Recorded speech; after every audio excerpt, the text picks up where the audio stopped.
नमस्कार दोस्तों, आज बताने वाला हूँ कि कैसे आप चेक करेंगे कि एमएसएमई में पार्टी रजिस्टर्ड है या नहीं। जैसा कि आप सभी जानते हैं 45 डेज़ के अंदर आपको पार्टियों की पेमेंट करनी होती है। उस केस में आपको ये चेक करना होता है कि जिससे आपने परचेज़ किया है क्या पार्टी एमएसएमई में रजिस्टर्ड है या नहीं है। आज मैं आपको बताऊँगा कि कैसे आप ऑनलाइन चेक कर सकते हैं पार्टी एमएसएमई में रजिस्टर्ड है या नहीं। चलिए डिटेल में समझेंगे। उससे पहले बताना चाहूँगा, जो भी भाई बंधु मेरे चैनल पर पहली बार है, इस वीडियो को पहली बार देख रहे हैं, जिन्होंने अभी तक सब्सक्राइब नहीं किया, सब्सक्राइब कर लीजिए, साथ ही साथ बेल आइकन पे भी क्लिक कर लीजिए ताकि इस तरह का कंटेंट आपको मिलता रहे। तो दोस्तों देखो, चेक करने के दो मेथड है।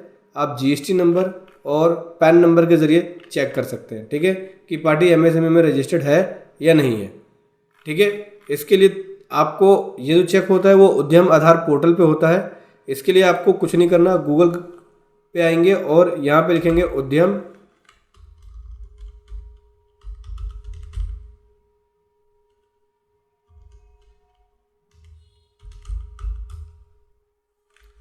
रजिस्ट्रेशन पे क्लिक सर्च कर लेना। ये देखो, ये उद्यम रजिस्ट्रेशन की वेबसाइट है, इस पे आएंगे। ये एमएसएमई की वेबसाइट होती है, यहीं पे आप चेक कर सकते हैं।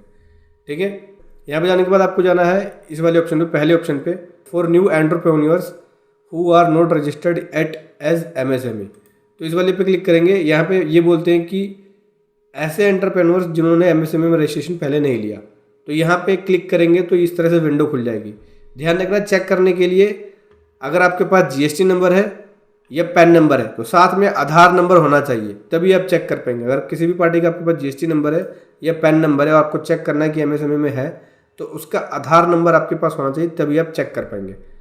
तो अगर जीएसटी नंबर है तो जीएसटी नंबर में भी जो स्टार्टिंग की डिजिट्स होती हैं, देखो ये डिजिट्स है, स्टार्टिंग की 09, ये स्टेट कोड होता है। बाकी रेंडमली वर्ड को सेलेक्ट किया जाता है, बाकी के जो बीच के वर्ड्स होते हैं वो पैन नंबर होता है। तो यहाँ पे चेक करने के लिए सबसे पहले तो चाहिए होगा आधार नंबर। पार्टी का आपके पास आधार नंबर होना चाहिए। कोई कंपनी है तो उसमें डायरेक्टर का आधार नंबर, पार्टनरशिप फॉर्म है तो पार्टनर का आधार नंबर होना चाहिए आपके पास। ठीक है, तो चलिए सबसे पहले यहाँ पे लिखना होगा आधार नंबर। हम चेक कर रहे हैं इस बिल को कि क्या ये एमएसएमई में रजिस्टर्ड है या नहीं है। तो सबसे पहले आपको यहाँ पे लिखना होगा आधार नंबर। चलिए लिख लेते हैं आधार नंबर। आधार नंबर लिखने के बाद आपको लिखना होता है नेम, जो भी बिजनेस का प्रोप्राइटर है उसका नेम। और उसको चेक करने के लिए आप जीएसटी पोर्टल पे, अगर नेम पता नहीं है आपको तो जीएसटी पोर्टल पे आ जाओगे, gst.gov.in।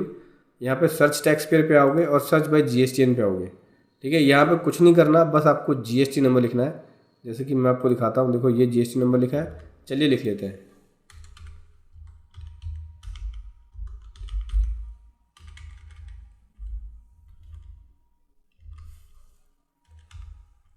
इस पर क्लिक करेंगे।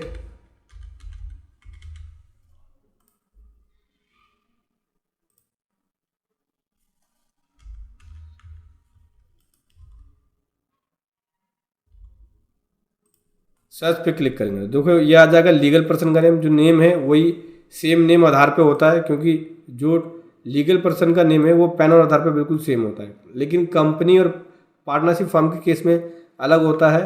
अगर आपके पास कंपनी का चेक कर रहे हैं आप या पार्टनरशिप फॉर्म का चेक कर रहे हैं तो उसका आपके पास प्रॉपर आधार होना चाहिए, पार्टनर का या डायरेक्टर का। प्रोप्राइटरशिप के केस में तो जो लीगल नेम होगा वही आधार पे नेम होगा। कैसे पता चलेगा कि जो बिजनेस है वो प्रोप्राइटरशिप है? जीएसटी नंबर में देख सकते हैं। जीएसटी नंबर में जो 6 लेटर है, 6 लेटर अगर पी है तो प्रोप्राइटर है। ठीक है, पैन नंबर में 4th लेटर पी है तो प्रोप्राइटर। 6 लेटर देख सकते हैं। 6 लेटर पे जो है 2 2 4 2 6, 6 लेटर के बाद जो नंबर आ रहा है 2 2 4 1 5 1 6, तो छठे नंबर पे जो लेटर आ रहा है वो पी है। इसका मतलब ये प्रोप्राइटरशिप है, इसलिए जो लीगल नेम है वही यहाँ पे आधार पे नेम आएगा। ठीक है, आधार में नेम सेम ही होगा, या एंटरप्रेन्योर का नेम सेम ही होगा जो लीगल नेम है। तो इसको मैं कॉपी कर लेता हूँ और यहाँ कर लेते हैं paste. Validate and generate OTP click करेंगे, देखो ओटीपी जाएगा जो रजिस्टर्ड नंबर है इसका, क्या बोलते हैं, प्रोप्राइटर का, उसके नंबर पे, और उस ओटीपी को आपको यहाँ फिल करना होगा। चलिए फिल कर लेते हैं। फिल कर लिया, वैलिडेट पे क्लिक कर लिया। ध्यान रखना ओटीपी जो आधार नंबर से लिंक है, फ़ोन नंबर, उसी पे जाएगा। ये जो प्रोप्राइटर जिसने एमएसएमई रजिस्ट्रेशन लिया होगा, जो नंबर दिया उसी नंबर पे जाएगा। अब यहाँ पे आपको सेलेक्ट करना पड़ेगा ऑर्गेनाइजेशन का टाइप। तो मैंने बताया था ऑर्गेनाइजेशन टाइप पी है तो प्रोप्राइटर है, एफ है तो फर्म है, सी है तो कंपनी है। यहाँ पे फिर 6 लेटर में अगर पी है तो प्रोप्राइटर, एफ है तो फर्म, सी है तो कंपनी। तो ये हो गया प्रोप्राइटर। पैन नंबर की बात करें तो मैंने बताया था आप जीएसटी नंबर में जो शुरू के जो 2 डिजिट होते हैं वो छोड़ देना, बाकी का पैन नंबर होता है कहाँ तक, एम तक। उसके बाद जो होगा वो रेंडमली बेसिस पे उठाते हैं। ठीक है, इसको यहाँ पे हम पैन नंबर को पेस्ट करेंगे। देन उसके बाद नेम ऑफ पैन होल्डर, तो पैन होल्डर का नेम सीएम यही होगा जो लीगल पर्सन का नेम होता है। फिर यहाँ पे डेट ऑफ बर्थ पूछते हैं एज पर पैन। तो पैन कार्ड है आपके पास प्रोप्राइटर का, तो उसके हिसाब से आप यहाँ पे डेट ऑफ बर्थ डाल सकते हैं।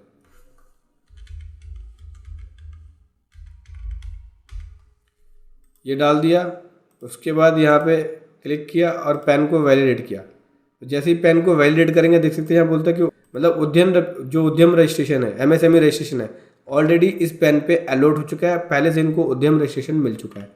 ठीक है, तो इस प्रकार से आप चेक कर सकते हैं कि किसी भी पार्टी का एमएसएमई में रजिस्ट्रेशन है या नहीं है, ऐसे आपको चेक करना होगा। इसके लिए आपको पर्सन का पैन आधार की कॉपी जरूर चाहिए होगी, क्योंकि उसी के बेस पे आप कर सकते हैं। साथ ही साथ ओटीपी भी आएगा और ओटीपी भी आपको लेना होगा चेकिंग के दौरान, क्योंकि आधार से वो ओटीपी जाता है। तो ऐसे आप वेरीफाई कर सकते हैं कि आप पर्सन एमएसएमई में रजिस्टर्ड है या नहीं है। वीडियो कैसे लगी ज़रूर बताएं। Thank you so much. जय हिंद, वंदे।